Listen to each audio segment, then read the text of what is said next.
Hey guys, welcome back to Know It All's Talk Ball podcast. I'm here with Juan again. We're about to start another 45 minutes. We don't really know what we're doing around here. It's just going to talk and see what happens. And you guys are hopefully going to love it. We're going to talk all about balls again, but Juan's going to take us through the specifics just now. Well, it's nice to have you back on my couch again, like every week. This I wouldn't want to be anywhere else. It's I fantastic. love this couch. So today for our segments, we have reactions, to the last games we previewed. We talked about We had some spicy games. both games were quite interesting, I would say. Like I enjoyed both. Then we're going to get into our top 5 players of all time. Like not favorite, but who we think are legitimate, the top 5 players of all time. And since we know it all, I think there's going to be some favoritism in there as well. maybe a little bit, maybe not. Like mine is super objective, no bias whatsoever. That's why yeah. That's both of us, right? yeah, exactly.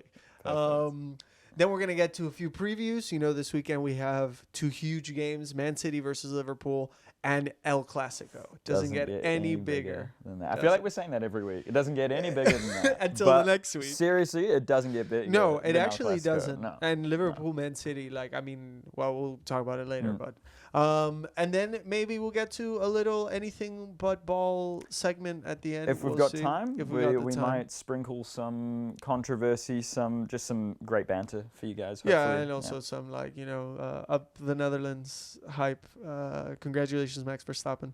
Oh yeah, we might even go outside balls. Wheels. Yeah, wheels. Wheels. Yeah. So stay tuned for that.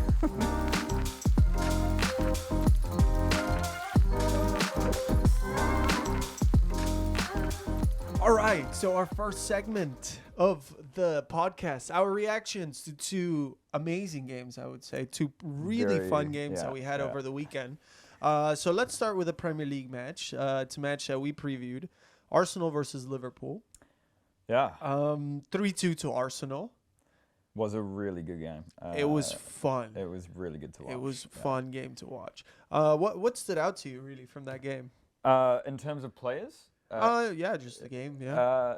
I want to single out Martinelli as being. I think Saka ended up getting the man of the match, but Martinelli should have got it. Martinelli was so good. I've got some stats here. Oh, okay. As nice. I do. The Arsenal deserved to win the game. By the way, on expected goals, the play, they were way better. I think 3-2 looks a lot more flattering to Liverpool than the game actually was like. Exactly, yeah. I think they could have maybe scored 2 or more goals than Liverpool. But Martinelli, 100% dribble success rate. So I think he had three dribbles. He carried the ball for 243 yards on the pitch, more than any other player. If you compare that to Mo Salah, he managed 78 yards. So What? 78, yeah. How long is a football pitch? I know an American football pitch is Isn't it 100 yards. I think it's like close to 100 or something. Yeah, like probably, that. right. Yeah. I mean, a yard isn't that far from a meter, I'm pretty sure. Don't quote me on this. I have no could be idea. wrong. I have no idea. And then he also had a 76% pass accuracy as well, which for someone in his position out on the wing is quite difficult to achieve. And he scored a goal and got an assist. Yeah, and the goal was like within the first nice. minute. Yeah, very nice goal. Yeah. But speaking of, so, you were talking about Arsenal. They were a lot impressive. I'd like to take Liverpool's side. And it's not that I wasn't impressed. I thought that, I predicted a 2-0. I didn't even think they'd score.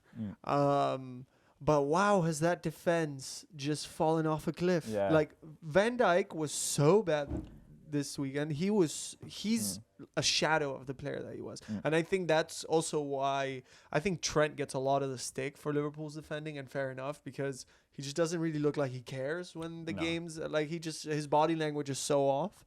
But I think the reason why Trent, like his defensive liabilities, are really showing is because Van Dijk has been that bad. Because I think Van Dijk covered a lot of Trent's deficiencies before. Now you can tell that the guy is so scared to get dribble past. Like the goal that led to Martinelli scoring is because Van Dijk doesn't want to engage with Saka. He does not. He just puts his hands behind his back. He goes back because he doesn't want to engage with him. I think he's so scared to step out of line to get dribble pass that he doesn't really play like The a ball. center back. Like he doesn't want Yeah. to play the ball. He's just like, oh, okay, well, he didn't dribble past me, so I guess that's good. I think actually he didn't have a single completed tackle where he won possession of the ball that whole game. Wow. So yeah, he's really just there to win the aerials and He's stuff just like dropped that. off so much, hasn't Yeah, he? but when he plays for the Dutch team, he's still done really well. Yeah. And I think he's still really good. I think at the moment, I think in any defense, if you have deficiencies on a weekly basis, it starts showing through all the players. Yeah. You know. Yeah. And I think the commentator for City's game in the Champions League last night really pointed out well when you grab someone like Manuel Akanji, who played for Dortmund, and they concede a lot of goals. Dortmund. Yeah. And he was part of that defense. But you put him in a team that has possession of the ball for 70% of the game, and that is, really strong defensively. You got strong fullbacks on either side of you, and you've got a strong midfield as well. If you put someone like that in a team like that, then you've got Manuel Akanji looking incredible, and he looks like a bargain signing. Yeah, at the moment. deficiencies, and also with the midfield playing completely out of form, just not really playing well. I feel like if Thiago isn't fit and isn't playing, then that midfield doesn't really have James Milner. He's done. James Milner is done. I think. I think he's been a sort of a guy that comes on for a cameo for the last couple of years. And I think what he does for the dressing room, I'm assuming, is very good. But I think he's done. You can see that the brain is there, but not the legs, kind of Henderson thing. is so dead as well. Henderson is also fallen off a cliff, and the attack it just seems so disjointed, except for Bobby Firmino. He's had a bit of a resurgence. renaissance. I have the stats here for Bobby Firmino. He is on where's Bobby Firmino? Okay, well, it doesn't matter, but I think he scored. Yeah, right here. He is on 7 appearances, 6 goals, 3 assists in the league. 9 goal involvements for a guy who, for the last 2 seasons, everyone's been saying that he's he's the one that fell off the most between Mane and Salah. If anyone's gonna be on the bench, it's him. But he's been their best player, and I think Darwin, he scored and he did the crying celebration, which was hilarious because then he lost. And he also, you can't do the crying celebration when you are 100 million and you only have 2 goals in 9 games. Just don't do that. Yeah. Know your place. Yeah, well, he scored a tap and he really didn't do much else for the rest of the game. I think when you looked at, I think maybe I might have it written down here.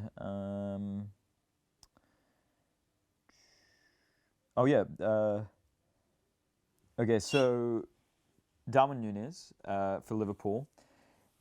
This pretty much proves that he's a target man, and he will only be there in that last second to score the goal. And Firmino, he came on for Diaz, right? Yeah. Who's going to be out until after the World Cup, right? Which is that's a huge loss. That's a huge loss for someone. Probably their most exciting player. Exciting. Yeah. I wouldn't say that he's been necessarily putting it in the back of the net and finishing the assist, but when he gets the ball, you just never really know what's going to happen. Yeah. So.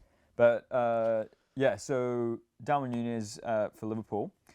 He only had 19 touches the whole game. 19. Those and Haaland numbers. Yeah. Yeah, but not Haaland goals. Exactly.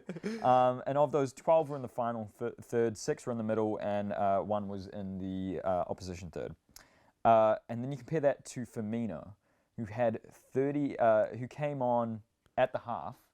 Oh, did he come on at the half or before that? Maybe a little bit after or before. I don't really remember. But not too sure. Anyway, he had 35 touches. So almost double. It just shows how involved he is in the game, apart from the goals that he scores. And you can really see that he creates so much space with his little layoffs and his little touches. And I think that's really underrated in the game sometimes. Yeah. Do you think maybe Liverpool's... I mean, clearly they need to do something. They need to change something. Either the tactics aren't working. It's an issue that the big issue is that the players are not playing well. And Liverpool don't have the depth of a team like Man City to just recycle players that are out of form and put them into better form. Because I think out of form Van Dijk at the moment is probably better than Joe Gomez still. Oh yeah. So it's the same with Trent. Like if you drop Trent, I don't even know who the backup right back is. I actually have no idea. I have no idea if they even have one. Yeah. Like maybe it's Milner or maybe Curtis Jones would fall, but he's injured as well. And they don't really have a whole lot of squad depth for a team whose first team has been one of the best teams And for a a few years team now. that you expect before the start of the season that you're going to be playing 60, 65 games a year because you're trying to get to the end of every single competition. Yeah. So it's weird. They're definitely going to have to sort something out. But just to touch on Arsenal for a bit, I thought that they played really well. It was a really good performance, especially if you look at Arteta's record against Klopp. It's awful. Like I don't think he's even scored a goal. At least in the last 3 games, his team haven't scored a goal. Yeah. So to score 3 to play that well, I thought Xhaka was so good. Xhaka, he's really finding some form. I think we always knew he was a good passer, and he's doing that. But just at like such an elite level, there's some passes that he was making in that game that were so good. Gabriel Jesus, he rinsed Van Dijk like 20 times in that game. He got terribly concussed at one point and then stayed on the pitch, which is a bit weird because like I think no, he can't have been concussed. They wouldn't have let him stay on the field. Yeah, but it was a bit of a weird one because like it was a head injury, and I think like should he have gotten subbed off? Maybe, because it was a big like bang, like boom, straight to the floor, straight like to the dome. Yeah. But it was a little scary when he went down. Yeah. I think they're like Saka immediately was like bring the medical team, so it was a little scary, but it's good to see that he played so well and that he was fine in the end. But yeah, I think in general, like Liverpool got to fix something, and Arsenal on the way up. I mean, I think that they're really City's main, if not only rival at the moment for the title. Yeah, I mean, I don't think that they're going to win it, but I think in the end they probably won't really challenge either. I think they will have a period this year where they will incur a loss and a draw, and City will go past them quite quickly. I think that like what could be interesting for Arsenal that City don't have is that I think City will prioritize winning the Champions League this year because of Haaland, because of everything. I think that we will push to win the Champions League, and Arsenal are playing Europa League, so I wonder if that's going to be a thing where Arsenal are like, okay, well, let's just bin the Europa League and let's win the league. And then City, we're playing the semifinals of the Champions League against Bayern.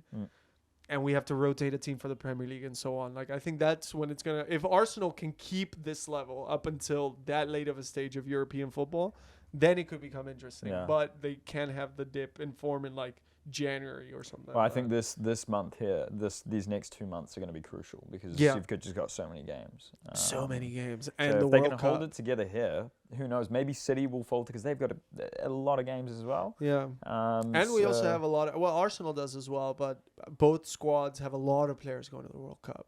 Almost everybody from City except Haaland is going. Yeah. So... That's also going to be difficult. Like, if we lose someone like Joao Cancelo at the World Cup, or if City lose someone, or if Arsenal lose Saka to injury, or they lose Martinelli to injury, or Gabriel Jesus, like then it could be really difficult. Coming back. I think if either team sort of starts losing players to injury, then it's going to be interesting to see who sort of recovers from that. Because I think it's impossible this season to go injury free. Like there's just too many games, too many important games too. Yeah. But yeah, so big up Arsenal. Liverpool suck. Let's move to the next game because we've been talking about this one for a while. ElClásico. Yeah. Really, fun game to watch. Yeah. But in terms first half was a bit low quality. I think a lot of it was, you saw a lot of just giving the ball away. And I did like the feistiness of the challenges. That I'm always there for that.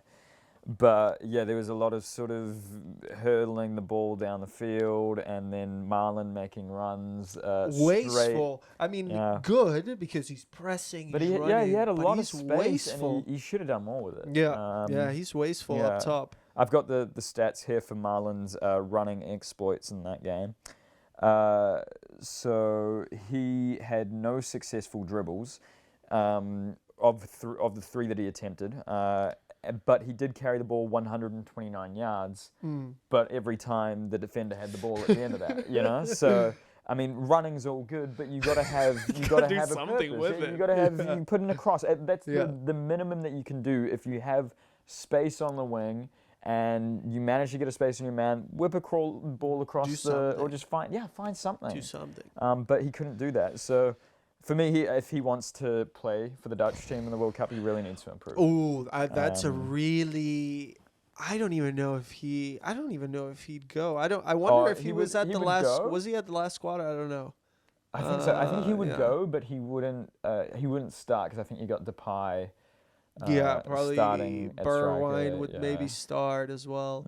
But yeah, I thought the game was scrappy. I have to say, when the game kicked off, wow, the atmosphere in that stadium It was good. Wow, it's like even from the screen you get goosebumps. It's so amazing. Like I'm really lucky I was able to go, but all I could think about was, wow, I would love to go watch Bayern play Dortmund at the Signal Iduna Park because it looks amazing. Yeah. But on the game itself, yeah, you know, it was scrappy, like you said, and some players were wasteful. I think what stood out to me was Leroy Sané. As a good or Great. I think like watching him compared to City, where he was just asked to go as wide as possible on the wing and just get a ball and then just run and sprint, to a number 10 with those physical attributes, and he's just carrying the ball through the middle of the field, going through everybody. He scored a goal.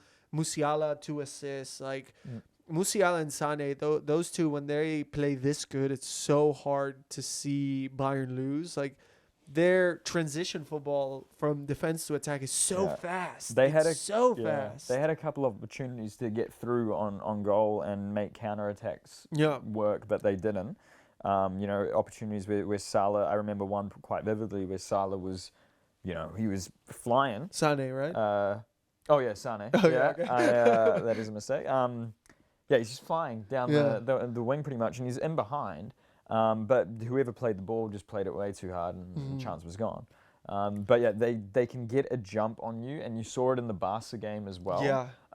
They can get a jump on you so quickly, and they're gone, and you don't catch them. I think they're of course it's a bit of a crazy game because you have like a crazy last minute goal, literally last kick of the game kind of goal. But that defense, I thought Upamecano was good. I thought De Ligt was all right. I just think that's where they're gonna fall. I mean, if they're not champions of Germany or get far in the Champions League, I think it's because their back line is not as sturdy. Maybe even though it's really good. Inexperienced, talented players, but just can't seem to gel. Well, I mean, because I think De Ligt came off when they were 2-0 up. Yeah. You know, which was a bit weird to me because I didn't see him do anything wrong. Yeah. You know, and their defense, they'd kept Dortmund at bay pretty well up until that point. Yeah. So I thought it was a bit strange that he came off and then after that they conceded 2 goals. So, you know, and obviously I want De Ligt to do well for the Dutch team. The better form he's in going into the World Cup, the better it is for the Dutch team. Yeah, he needs to. I don't know. He's really kind of. He hasn't fallen off, but he's nowhere near the player that we thought he was. At least that I thought he was going to be. I thought he was going to be like one of the best center backs in the world at this point. He still has so much time to turn it around. I think he's younger than De Jong still. Yeah. So I think he's got plenty of time to turn it around. Yeah. But also, if we're talking about young talents, you got Moukoko in there. Yeah, scored a really nice goal. Youngest ever player to score in the Bundesliga, and youngest ever player to score in ElClásico as well now. Wow. So, but I'm not sold on him, if I'm being honest. I mean, he's what, 17? Yeah. Something like that. Yeah. The fact that he's starting for Dortmund already against Bayern, like. They could have started Modeste. Yes, Modeste. We talked about it. He scored the tying goal. I'm really glad for him. Maybe he can finally find some form like that. But if he finished the chance before, he could have scored the winner. He could have scored. He could have hit 3-2. He missed. Wow, what a miss, huh? He just absolutely whiffed it. But then the fact that he's starting over a proven Bundesliga striker, that I think, and Jude Bellingham again, he was pretty solid again. Like another good performance from Jude Bellingham. And yeah, I think if Dortmund, their downfall is going to be, I think, their keeper. Their keeper, mate. He should have. I think there's even debate about the first goal he could have, because I think the commentator saying, he's moving one way already, and then he can't get because the shot from Goretzka was along the ground. It wasn't moving. It was a good placement, but it wasn't like he just smashed it. But it also wasn't like right in the corner. No. So that was already questionable. And then the second one, he definitely should have saved. Yeah, I think both. Like that's the issue, right? Because this is their backup keeper, but their starting keeper isn't any better. No. Kubel, I think he's a Swiss international. I want to say Kubel. He's really not that much better. Yeah. So, yeah, I don't know. I think they need to fix something there. Schlotterbeck, I thought was really good. Provided the assist the whole game. He was good. We both predicted Bayern to win. They didn't. But sometimes that's the way the cookie crumbles. Yeah. We do get it wrong occasionally. But that's just for more fun because nobody wants to watch two people know it all the time. Right, exactly. So that's it for our reactions from this week. I hope you guys enjoyed. And we'll be back in a second with our top 5 players of all time. The reason that we are doing this, we're going to have a little discussion about some other things. 442, big football website, came out with the top 100 players of all time, which I think we've both got a few things to say about. But we're also going to give you our top 5 players of all time, which I'm sure we'll have a decent amount to chat about once we reveal those. So see you in a bit.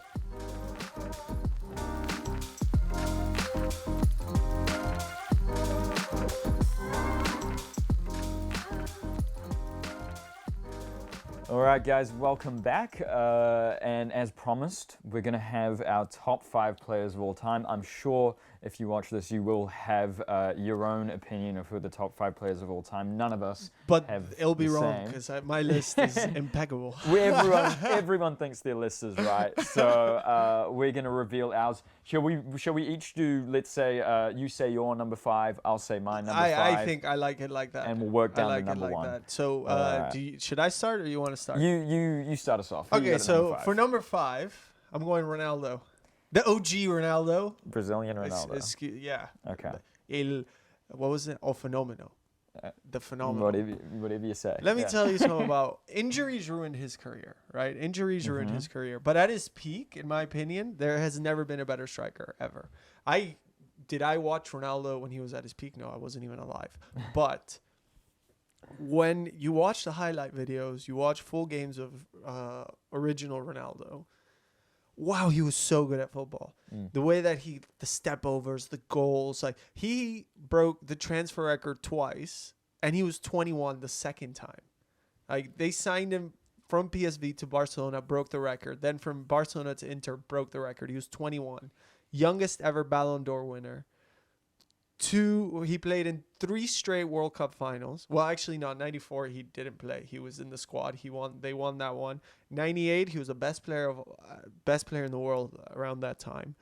Didn't win that one. Came back in 2002 after having 4 awful years full of injuries and carried Brazil to win that World Cup. I mean, didn't carry. They had an amazing team, but he scored 2 goals in the final. He was just unplayable on his day. I think that if we look at consistency, he's probably not there because he was injured a lot. Yeah. But his peak, I think that there are very few players in the history of football that have had a better peak than original Ronaldo. And his haircut is iconic.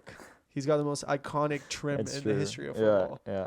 I think there's a sort of a shout to say in there that he's maybe the first footballing superstar as well. Oh, that's thank you. In terms of like endorsements. Yeah, Nike made him his poster child. Yeah, exactly. He was a poster child of Nike, and I think that really helps build a legacy. And I mean that sort of it's separate from football, but I think that counts. As to what as superstar football player how you build your right? brand and stuff like that. And I also this crazy stat, right? He, by age of 23, he had over 200 career goals already, which is ridiculous. He ended with 295. So 23, he had 200 and what? 200, over 200. Let's just say it's 200. And he only added another 60. He added like another 90 in there for the rest of his career, that's the thing. The injuries absolutely ruined his career. Yeah. But he's also the second all-time top scorer of the World Cup with, I think, Big I game want to player. say 14. Yeah. Big game, huge game player. Didn't win that many trophies. Never won the Champions League. I don't even think he played a final. He never won the Champions League. No, I don't even think he was in the final. But he's got some iconic Champions League performances, like when he scored the hat-trick against United and the United fans gave him a standing ovation when he left. I think that his peak is probably above any other player besides a few of recent years. But he was insane, and that's why I have him at 5. So my 5 is Johan Cruyff. Okay. I was actually battling between R9 and Johan Cruyff. And I went and looked at a couple of the highlights from Johan Cruyff, a couple of highlights from Ronaldo. Cruyff was a bad man. And the thing is, Cruyff, I think, changed the game in a way, in an era where you're first getting like the real sort of professionalization of football, where players are starting to get paid good money. And yeah, I think sort of the legacy that he's left puts him at number 5 for me. Plus, he's Dutch. I think probably the greatest Dutch player of all time. Oh, undoubtedly the greatest Dutch player of all time. 3 Ballon d'Ors, I think. 2 Champions Leagues. 3 Champions Leagues. 2 with Ajax. All 3 with Ajax. All 3 with Ajax. He never won with Barca. No. Okay, well, as a coach, he did, but not as a player. But yeah, I think he deserves to be in there. I don't think I have as many stats now that I'm looking at what you've got on your screen. I was ready to fight for my Yeah, list. I think sort of a lot of the players that I've got on here sort of explain themselves. Right. Yeah, you're not going to be asking, who's that? What has he done? Yeah, fair. So yeah, I've got Cruyff at number 5. Let's Okay. move to Well, number I 4. think for my 4th one, I need a lot of stats to back it because also it seems ridiculous that I'm like. I'm in my early 20s and I'm talking about this guy. But my 4th best player of all time is Alfredo Di Stefano. Tell me, who is he? The Blonde Arrow. That was his nickname.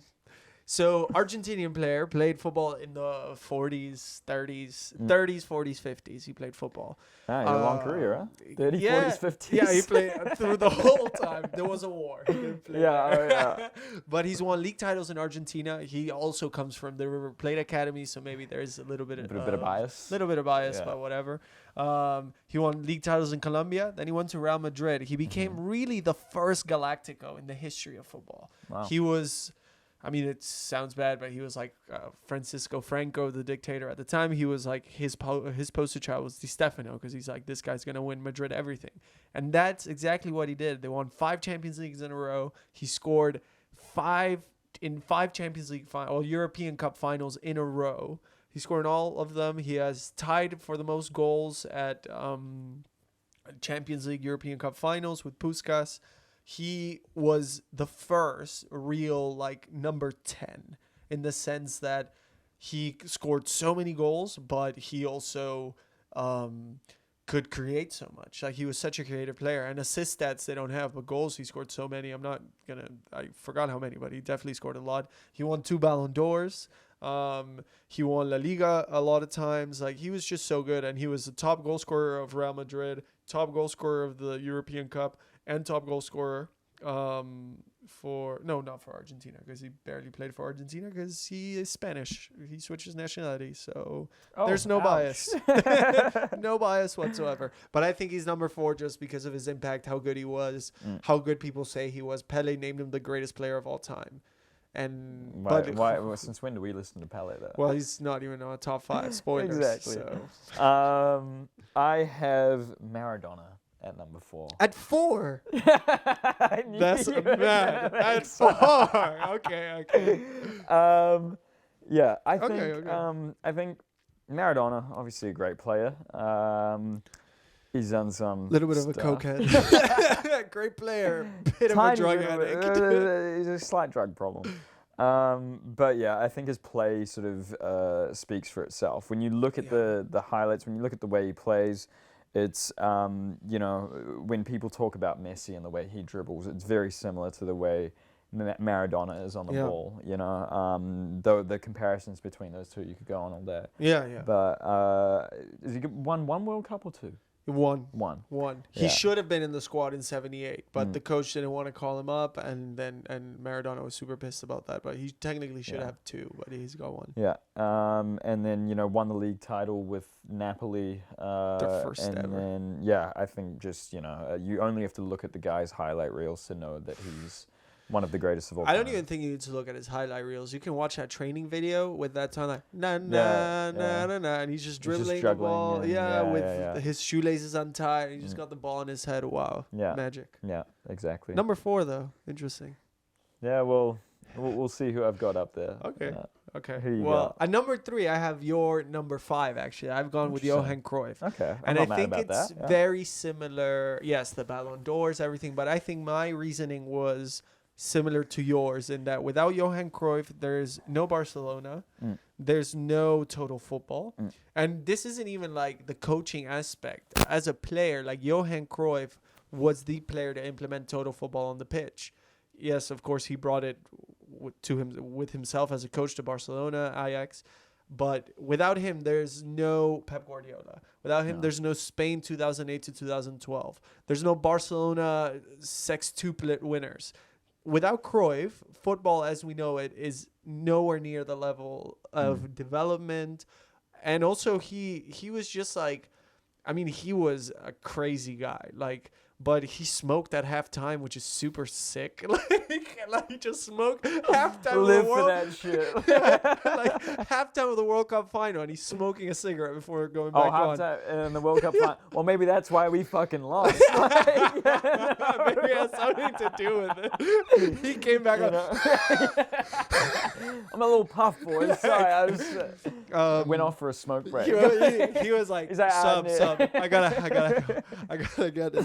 But yeah, I think his influence on football is probably above any player ever, Yeah. potentially. Like, and just like tactically, and he could play center forward and fullback in the same game, and you wouldn't even notice that he switched position because he was just so influential, so good. And also, my favorite Cruyff fact is that when he was old and he left Barcelona, went back to Ajax, played there for a season, won a new contract. Ajax was like, no, you're old. So what does he do? He's like, okay, I'm joining Feyenoord, your biggest rival. And they won the league with Cruyff. Like, that is peak. Yeah, it That doesn't is get better than peak that. shithousery. Yeah. Love him about that. I have Cruyff at number 3. Very nice. I have someone who I don't believe is in your list at number 3, and that's Pele. Yeah, Pele. Yeah. Okay. I'm not Pele's biggest fan. I think he's a bit of a cock. Yeah. I think when Ronaldo broke his goal record, he ended up changing it to the unofficial total on his Instagram or something like that. What a twat. His unofficial total is literally like me playing center 1,000, back and you yeah. in goal. Yeah, Like, that's who it's he like played playing against. FIFA on amateur mode. Yeah, you know? literally. Which is what that's why I think I don't have him. I think if you made this list 10 years ago, everyone is, oh, Pele's the best player of all time, you know. Yeah. But now I think everyone sort of looked back in the era that he played in and the teams that he played in, the teams that he played against. But then he does have 3 World Cups as well. Yeah, the 3, So- and he did And score in that's that the final. main reason Yeah. he's on my list, is because he has 3 World Cups, which has anyone done that? No, I think he's the record holder with the yeah. 3. I mean, it was tough. I did have Pele initially. You know, he scored 1,000 goals, unofficial, official, whatever you want. Like, it was difficult for him to leave Brazil because, as if I'm recalling correctly, the Brazilian government said that he was a national treasure. So it was impossible to get Pele out of Brazil.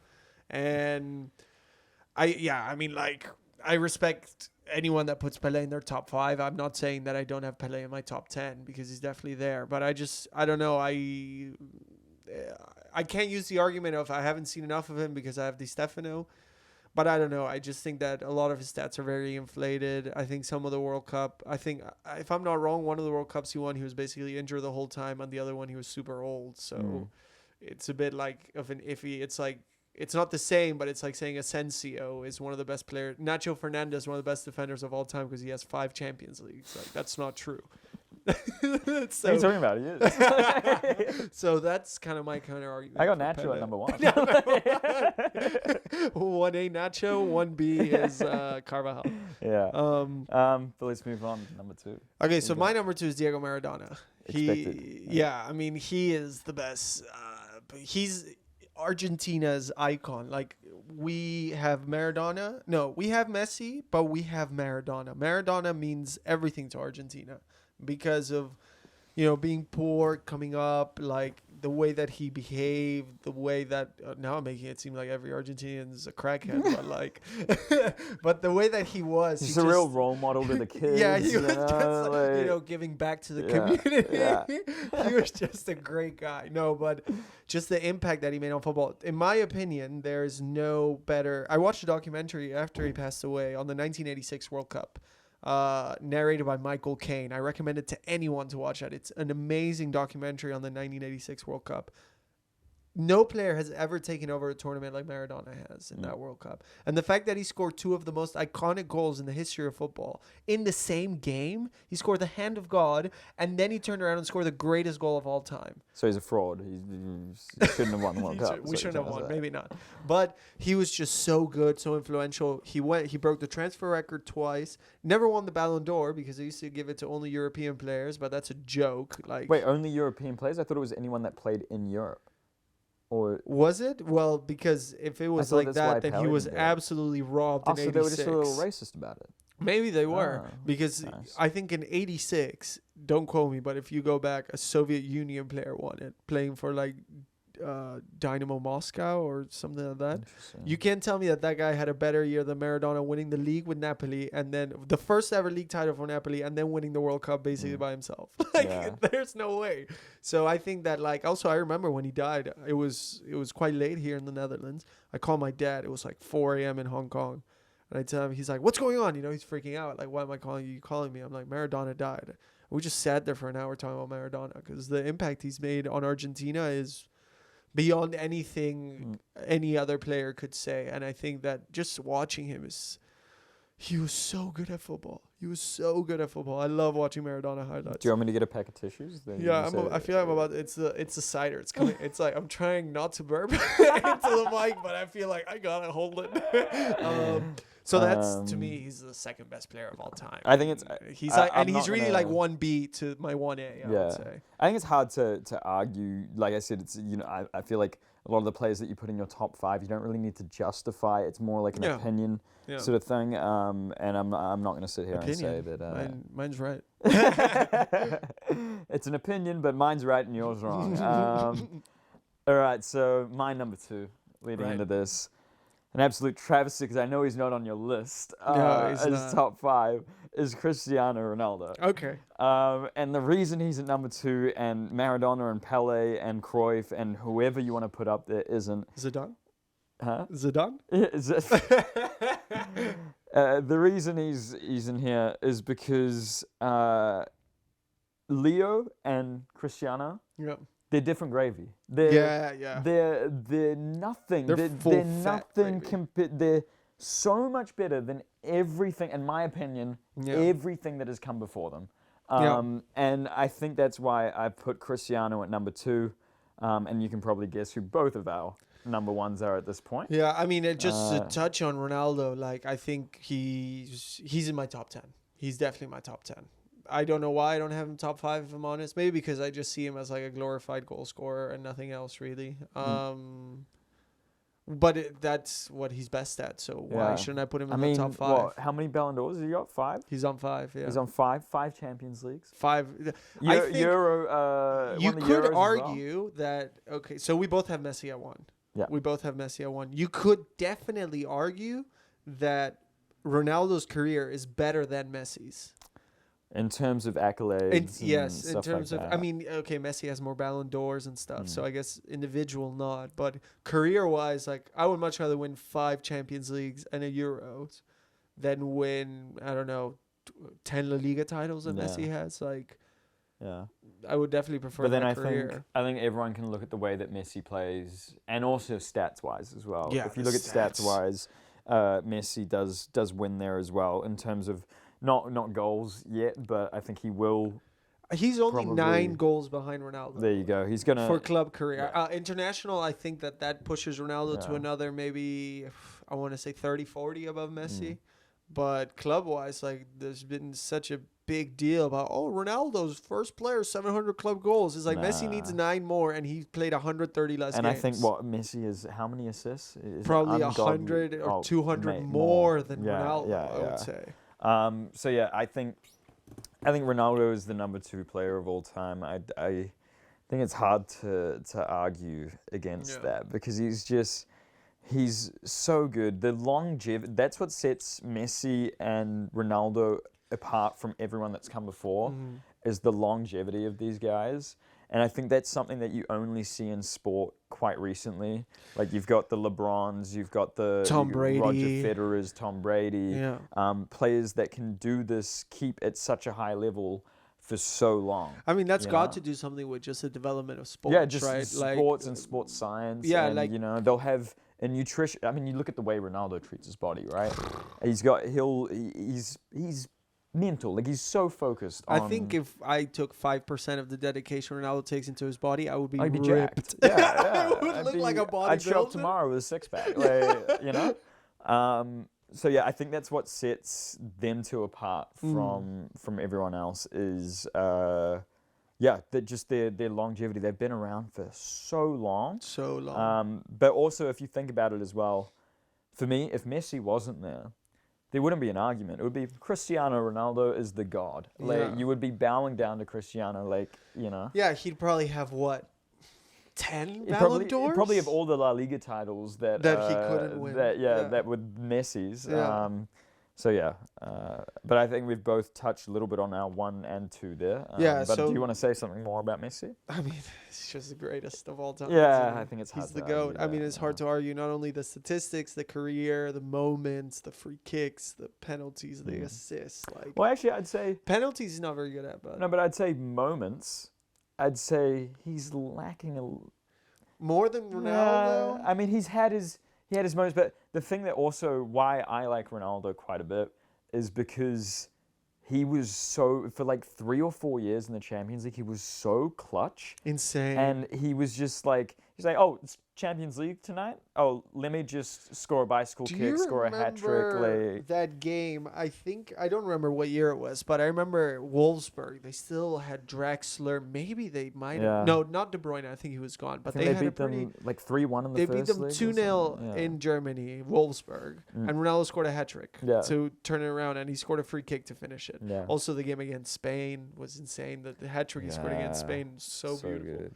But Messi, yeah, like, excuse me, I think moments-wise, yes, okay, maybe he doesn't have that many, but I don't know, 91 goals in a season. Yeah, no, I'm not going to argue that In a Ronaldo's calendar better year, than Messi. 7 Ballon d'Ors, 4 in a row, 4 Ballon d'Ors in a row, like 10 La Liga titles, a Ligue 1, 4 Champions Leagues, Ligue 1 doesn't a mean World anything, Cup. no. Something that Ronaldo can't say is that Messi has a World Cup final. Okay, Who we fucking didn't cares? win Who it. cares? We didn't win The it. Netherlands has 3 of them. Oh, yeah. Like, we still don't have a World Cup. You know, That's true. History only remembers winners. Yeah, right? So- I think if both players are just missing that World Cup win, and I think Messi has. I'm not saying he's got a great chance of getting it because you never have a great chance of winning a World Cup. You know, you're never going. But what I'm trying to say is you never go into a World Cup and you're like, we're gonna win this, boys. Easy, easy game. Like, No. I mean, I never would have said Croatia would have made the last final. No, for example. exactly. Yeah. So every game is a hard game in a World Cup. Yeah. But I would definitely give Messi with his Argentina team a better chance of winning it. So I think this is the last one for both of them. I think that's quite Yeah, clear. I mean, Messi announced that, right? And everybody was like, "Oh no!" And I was like, "Yeah, no shit." Like, what did you think he was gonna play when he's like 42 Yeah. or something? Like, Yeah. no, he's done. No. Like, and Ronaldo, I could see Ronaldo going to another World Cup. As crazy as that sounds, do you not see it? I think he's like, he's already fallen off quite a bit. Like as Yeah, as he much as I has, love hasn't him, he? but also I think give him also as well. He's playing in a Man United team that doesn't create a lot of chances and doesn't give him the service that he requires. And he can't create the chances that he used to create for himself. Obviously, Messi's the same. I'm not saying Messi's the same player he used to be, but I think Messi's managed to sort of the dip he had last year, where everyone was like, he's washed, he's finished. Yeah. He's bounced back above any expectation I had. I thought that he'd be better, but I didn't think he'd be maybe their best player this year. Well, I know Neymar is, but yeah, I just think Messi is like, I would be surprised if any player ever surpasses what Messi has done on a football pitch. Well, I can think of one that could do it, but my son. A little a big blonde head man in your favorite team. Yeah, my roommate.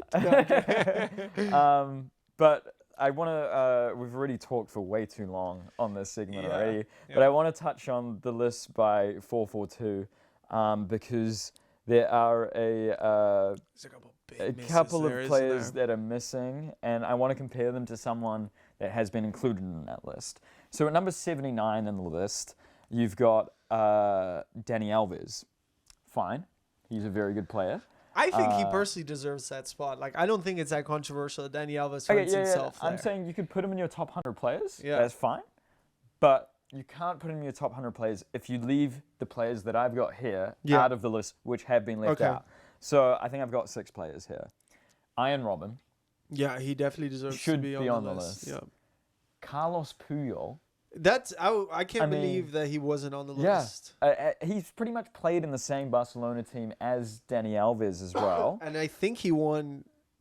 Did he also win the 2012 Euros? I don't know. He definitely won the first one and the World Cup. He was 2012 Euros. I don't know about that, sure, but definitely the first two. Yeah, I mean, you could even make for me, in my opinion, if Dani Alves is on the list, you could even make an argument for Gerard Piqué. You know, that's what I'm thinking here. Yeah, or Ramos. Was Ramos on the list? I don't think he was. No, Sergio Ramos definitely deserves to be on that list. Has been a top tier defender for a decade, probably. Yeah. You know? And he was a top tier right back before. Yeah, exactly. And then Lewandowski. Lewandowski deserves to be on that list. I don't care that he's still got like 2-3 years at the top. Well, actually, maybe not. He's 34, 35. He's not that young. He should have a few more years. But even like Lewandowski deserves to be there. I don't think Benzema's on the list. Benzema definitely deserves to be on that list. Real Madrid's 3rd all-time top scorer. The Champions League 3rd all-time top scorer. Like Lewandowski's 3rd. I think that him and Benzema are in the same goals. But I'm not done yet. There's still more players. Ibrahimovic, not on the list. Yeah, he deserves to be on the list. That's foul. He deserves to be on the list. John Terry, this one I could take or leave. He would be in the 80 to 100. Do you know if, because I think you went through the list more extensively than I did, because I just saw a lot of old players and I was like, no idea.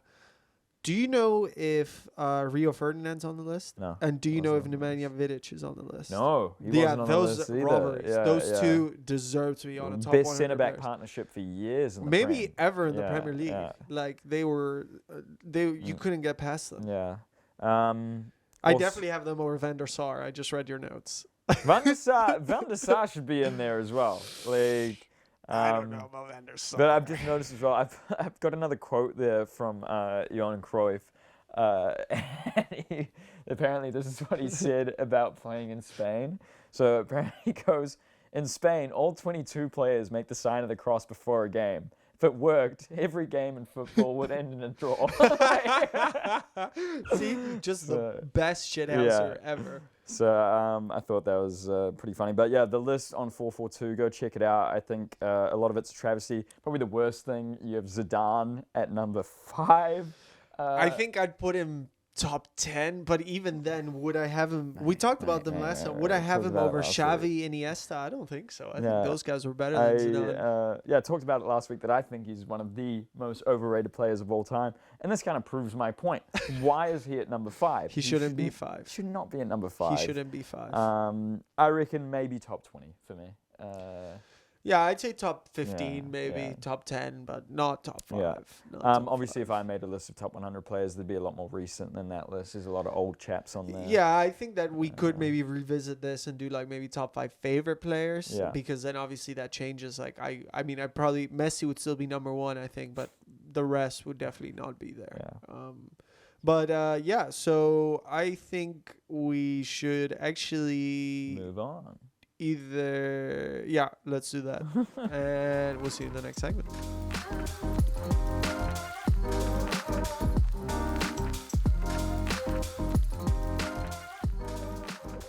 Okay, so our last segment ran slightly long, so we're just gonna get into these predictions real quick. So obviously we talk about Man City a lot in this podcast. We talk about Liverpool a lot in this podcast. That's a big game. It's at Anfield. I want to say it's Sunday, 5:30 p.m. I don't know. Usually they kick off at that time.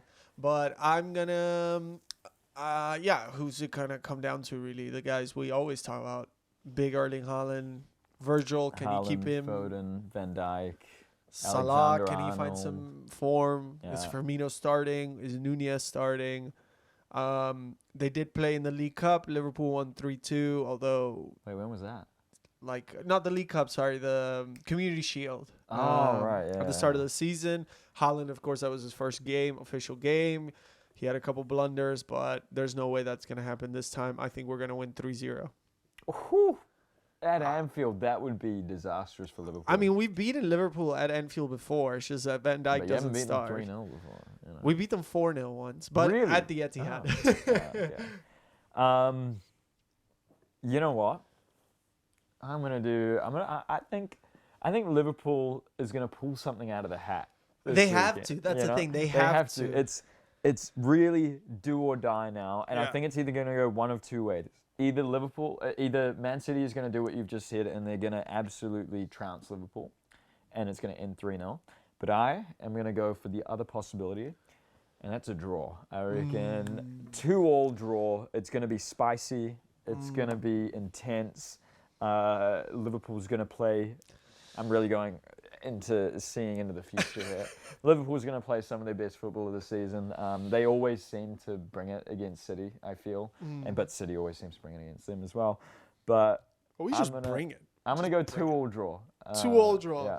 I wouldn't. I as a City fan, I think I'd be disappointed if I'm honest, just because of form. But if you would have told me at the start of the season, it's going to be a 2-2 draw at Anfield, I would have taken that in a heartbeat. I would be like, that's fine. 2-2 is more than fine.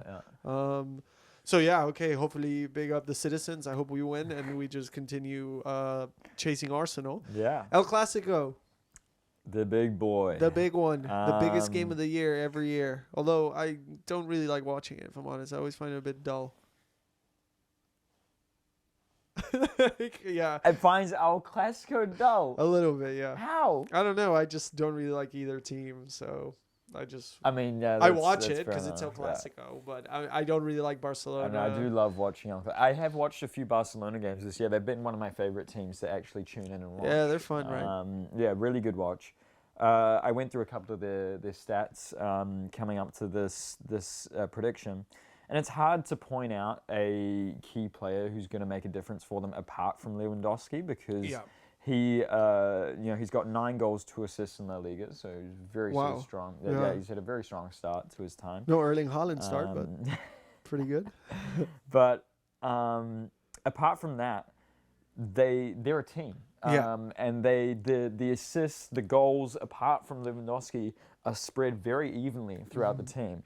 But if I had to look at when I watch them play, Ousmane Dembele, if he's on his day, has been rampant down those wings. Good. Yeah, he's so good. Ansu Fati, when he's been given the chance, has been really influential as well.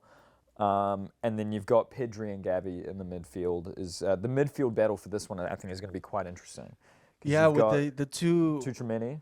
Yeah, both very young midfields with like one experience head. Yeah. You know? But obviously, Real Madrid don't have Casemiro this time around, who I feel is someone who does really well on these big occasions, really sort of gets a bit of stability, and played reasonably well against Everton the other night. Just want to put that out there. Man United 2, Everton 1. Oh, if we're doing that, then Man City 4, Southampton 0. Man City 0, Copenhagen 0. Oh yeah. But let's get straight into a prediction because we're gone way over Yeah. time already. I'm trying to find where they're playing. Do you know if they're playing in Barcelona? That's a good question. It's in Madrid. It's in Madrid. It's in Madrid. You know what? I predicted Madrid to win the league in my head because I didn't have the platform to do it. So I'm gonna go Madrid 2-0. David Alaba pockets former Madrid teammate. 2-0. Yeah, Vinny Okay. Jr. is gonna rinse them. And is Benzema playing? I don't know if he's still injured or not. He played last night against Donetsk. Okay, then Which he's they drew. playing. Then he's definitely playing. Then I think I'm gonna go. Yeah, I'm gonna go 2-0. 2-0 Real Madrid. I think A la Madrid. I think it's really hard to say for this game. They're really in similar form. First versus second as well. Yeah, It's first tough to versus want to second. call. The only thing is, Barca haven't really showed up like they have in the league in their biggest games this season against Bayern and Inter. We'll see again tonight. I would love them to bring it against Inter tonight. But you know, I would say Barca has impressed me more than Real Madrid this season. Yeah. But at Bernabeu, Madrid's and Ancelotti's men are always great on a big day. I'm gonna go for a 1-1 draw. Okay. I like the build up to say 1-1 draw. Yeah, I think it might actually be kind of dull if I'm being Yeah. honest. I thought you were about to say something magical like Real Madrid 4-3. I was like, Hey, you got to make him want it. But yeah, I think it's going to be 1-1 draw. It's obvious. I think it's always interesting when these two come together. yeah, especially now. Again, it's good to see that they're both back at the top. Especially Yeah. Barca's come back up. Yeah, It's good to see that. Exactly. But I would love to see some tackles fly in and maybe a fight or two. Maybe One thing that I hate about football fights is no one ever throws a punch. No, it's been a while. They always huh? just like square up to each other and they're like, oh, I might do it. I remember when Mourinho and Pep were coaching ElClásico, those were wars. Like Yeah. they fucking hated each other, both teams. Oh, it was great. Let's hope for something like that. Let's hope for something like that. Well, I don't think we have time, but anything but ball podcast part. But if we just add something, congratulations, Max Verstappen. You are the world champion. You are the world champion. Yeah, it's great to see him do the double. Terrible race. I mean, fun race. Terrible. Super anticlimactic that he won the title that way, but it is what it is. With the guy that was interviewing him, was like, yeah, you've won the world title. He didn't even believe it at first. No, he was like, in "Are the you cool down sure?" room, and he's like, I'm pretty sure I haven't. But also because Max, I feel like the second he gets out of the car, he goes back to robot mode. Like in the car, I feel like he would have cried if he was out of the. When you tell him outside of the car, he's like, "Oh yeah, great win for the team." Like, okay, thanks, Max. You're a world champion. Yeah. But yeah, that's all for this episode of Know It All Talk Balls podcast. Make sure to like, subscribe, share with your friends, and we'll see you guys next time.